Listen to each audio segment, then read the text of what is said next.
Hello दोस्तों, स्वागत है आपका इनोवेटिव शिक्षा में।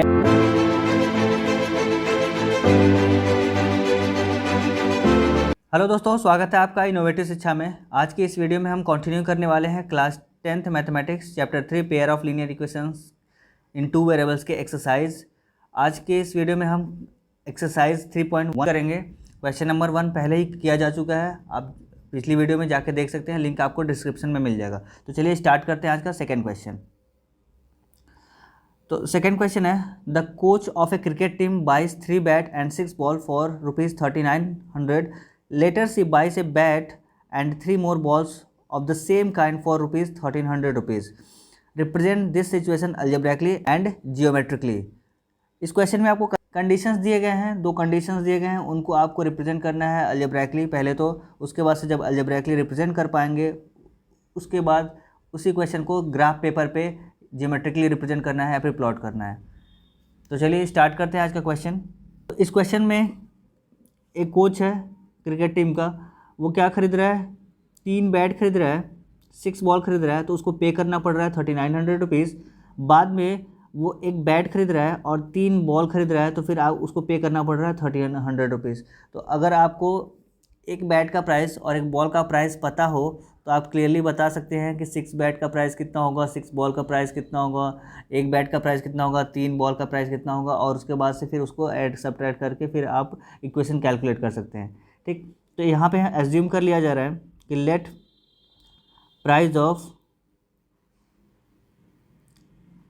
1 bat equals to X rupees, ठीक है, और price of 1 ball equals to Y rupees, ठीक है। तो आप अगर आपको 3 बैट खरीदने की ज़रूरत पड़ेगी तो प्राइस कितना हो जाएगा, तो price of 3 bat equals to, एक बैट का प्राइस X है तो 3 बैट का प्राइस कितना हो जाएगा, ऑब्वियस सी बात है 3X हो जाएगा। और ऐसे ही प्राइस ऑफ 6 बॉल कितना हो जाएगा, एक बॉल का प्राइस है Y रुपीज़, तो 6 बॉल का प्राइस हो जाएगा 6Y रुपीज़। अब अगर 3 बैट और 6 बॉल को एक साथ खरीदा जा रहा है तो पे करना पड़ रहा है ₹3900। तो आपको यहाँ पे कंडीशन क्या बन जाएगा, according to question 3X 3 bat का प्राइस और 6Y price of 6 ball equal to ₹3900। ये है आपका पहला इक्वेशन, ठीक है। अब बाद में क्या कर रहा है, बाद में वो उनको खरीदना पड़ रहा है अनदर बैट, मतलब एक और बैट, तो प्राइस ऑफ 1 बैट क्या हो जाएगा, प्राइस ऑफ 1 बैट जो आप पहले ही लिख चुके हैं वो है X रुपीज़, और प्राइस ऑफ 3 बॉल्स वो कितना हो जाएगा, 3Y रुपीज़। तो ये आपका पहला कंडीशन था जिससे आपको एक इक्वेशन मिल चुका है, और ये नीचे वाला दूसरा कंडीशन है जिससे आपको इक्वेशन मिलेगा, ठीक। तो यहाँ से क्या मिलेगा, प्राइस ऑफ 1 बैट कितना है, X है, और फिर 3 बॉल का प्राइस कितना है, 3Y है। तो जब दोनों खरीदा जा रहा है तो आपको कितना पे करना पड़ रहा है, ₹1300। ये रहा दूसरा इक्वेशन। तो इस तरीके से हम इस क्वेश्चन को अल्जेब्राइकली रिप्रेजेंट कर पाए हैं, किसमें, pair of linear equation in two variable के फॉर्म में। अब इसी क्वेश्चन को आपको ग्राफिकली रिप्रेजेंट करना है, तो चलिए ग्राफिकली भी रिप्रेजेंट करते हैं। तो ग्राफिकली रिप्रेजेंट करने के लिए मैंने आपको तरीका बताया है, अगर आप खुद कर पाएँ तो पहले खुद प्रैक्टिस करें, उसके बाद से फिर सॉल्यूशन देखने की कोशिश करेंगे। इसको प्लॉट करना है ग्राफ पे, तो ग्राफ पे प्लॉट करने के लिए आपको करना क्या पड़ेगा, तो सबसे तो पहले आपको टेबल बनाना पड़ेगा।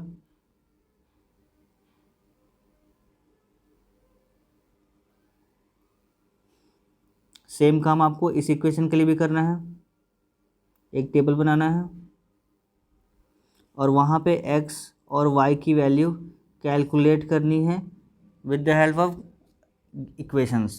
तो पहले इक्वेशन की हेल्प से हम X और Y की वैल्यू कैलकुलेट करते हैं।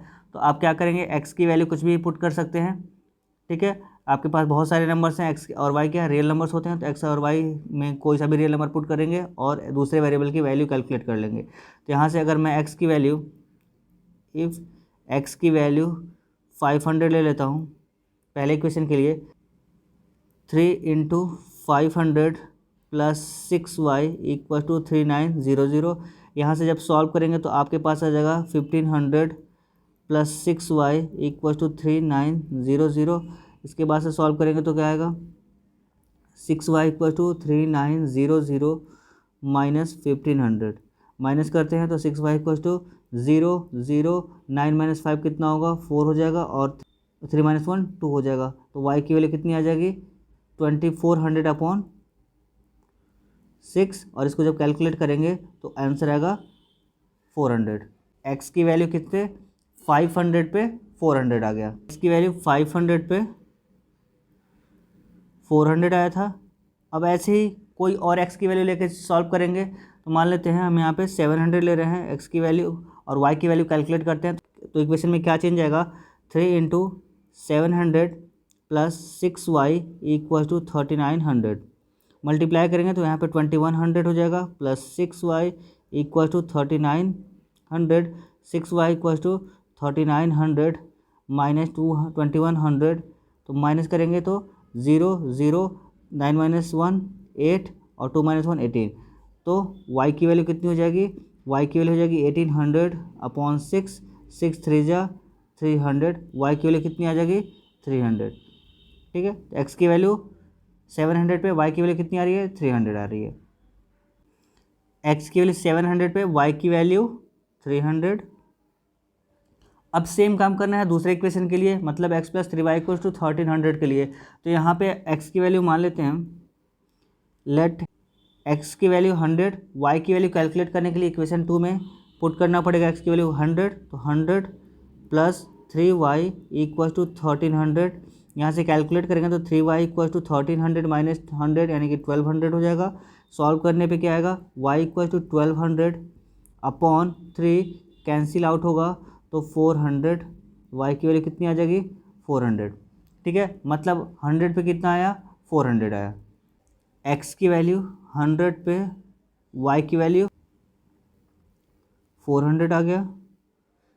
अब ऐसे ही दूसरी वैल्यू कैलकुलेट करेंगे, तो मान लेते हैं लेट x इक्वल टू 400 है, तो फिर y की वैल्यू कितनी आएगी, पुट करते हैं इक्वेशन 2 में, तो हो जाएगा 400 प्लस 3y इक्वल टू 1300, यहाँ से सॉल्व करेंगे तो 3y equal to 1300 minus 400, calculate करने पे 3y equal to 900, y equal to 900 upon 300 आ जाएगा।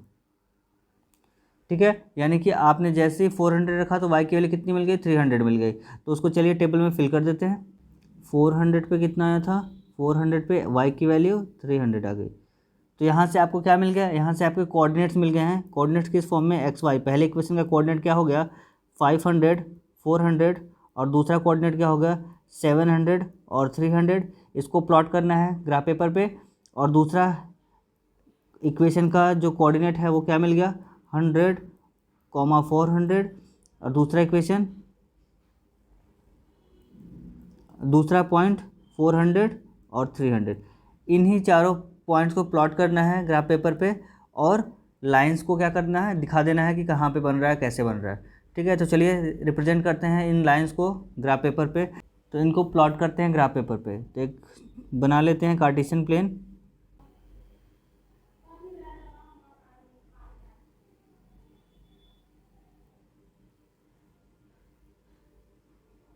ये रहा हमारा कार्टेशियन प्लेन। इस कार्टेशियन प्लेन पे प्लॉटिंग कर लेते हैं नंबर्स की। तो 0, फिर 100, 200, 300, 400, 500, 600, 700, 800। ठीक है, और ऐसे ही वाई एक्सिस पे भी कर लेते हैं। तो ये हो जाएगा 100, ये 200, 300, 400, 500।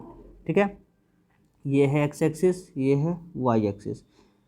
अब प्लॉटिंग करनी है। तो प्लॉटिंग करने के लिए आपको करना क्या पड़ेगा, ये जो कोऑर्डिनेट्स दिए गए हैं इनको आपको रिप्रेजेंट करना है इस ग्राफ पेपर पे कार्टेशियन प्लेन पे। तो चलिए रिप्रेजेंट करते हैं पहले इक्वेशन को। तो पहले इक्वेशन को रिप्रेजेंट करने के लिए 500 एंड 400, तो 500 आपको यहाँ दिख रहा है एक्स एक्सिस पे, और 400 यहाँ दिख रहा है। तो यहाँ से जब परपेंडिकुलर ड्रॉ करेंगे आप ऊपर की तरफ, और ऐसे ही 400 से एक्स एक्सिस के पैरेलल परपेंडिकुलर ड्रॉ करेंगे तो आपको कुछ ऐसी लाइन मिलेगी। तो ये पॉइंट जहाँ पे इंटरसेक्ट करता है वही क्या होता है, वही हमारा पॉइंट होता है, यानी कि 500, 400 एक पॉइंट मिल गया। और दूसरा पॉइंट 700 पे 300 है, तो 700 आपको यहाँ दिख रहा है, तो 700 पे परपेंडिकुलर ड्रॉ कीजिए और यहाँ पे 300 से परपेंडिकुलर ड्रॉ करेंगे तो आपको यहाँ पे एक पॉइंट मिल जाएगा जहाँ पे इंटरसेक्ट होता है, वो दूसरा पॉइंट होगा। वो पॉइंट का क्या नाम है, वो है 700, 300। अब जब आपको दो पॉइंट मिल गया है तो दोनों पॉइंट को आप जब मिलाएंगे तो एक लाइन बन जाएगा। तो इन दोनों पॉइंट को मिलाते हैं तो एक लाइन कुछ ऐसे बनेगा। ठीक, एक लाइन तो मिल गया पहले इक्वेशन का। अब यही काम करना है दूसरे इक्वेशन के लिए। तो दूसरे इक्वेशन के कोऑर्डिनेट्स को हम इस पर प्लॉट करते हैं और लाइन बनाने की कोशिश करते हैं। दूसरे इक्वेशन का पहला पॉइंट क्या है, तो 100 पे 400 है, एक्स एक्सिस पे 100 जाना है और वाई एक्सिस पे 400 जाना है। तो एक्स एक्सिस पे 100 परपेंडिकुलर ड्रॉ कर लेते हैं, कहाँ तक, 400 तक। तो आपको यहाँ पे मिल जाएगा एक पॉइंट।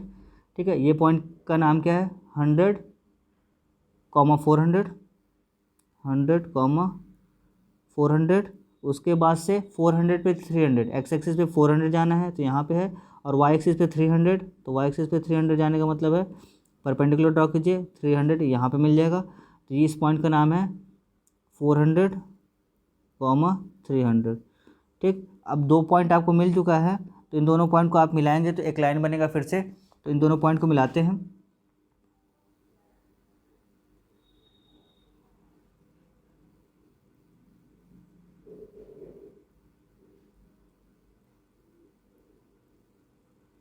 तो जब दोनों पॉइंट को मिलाएंगे तो कुछ इस तरह का लाइन बनेगा। आप स्केल से बनाएंगे तो लाइन सीधी बनेगी। तो यहाँ से आपको दो लाइंस मिल गए। ये दोनों लाइन से क्या कहलाते हैं, graphical representation of given equations. I hope इतनी बात समझ में आई होगी।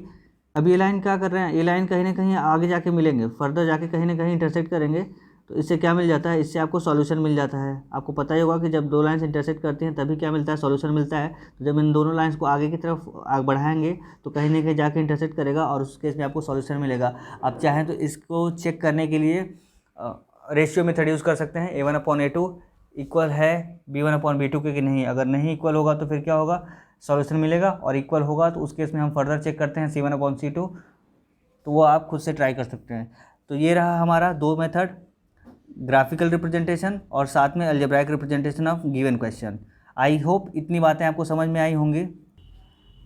वीडियो अच्छी लगी हो तो लाइक कीजिए, कमेंट कीजिए, शेयर कीजिए, सब्सक्राइब कीजिए और साथ में बेल आइकन को भी प्रेस कीजिए ताकि आपको वीडियो की नोटिफिकेशन मिलती रहे। Thanks for watching the video. Have a nice day.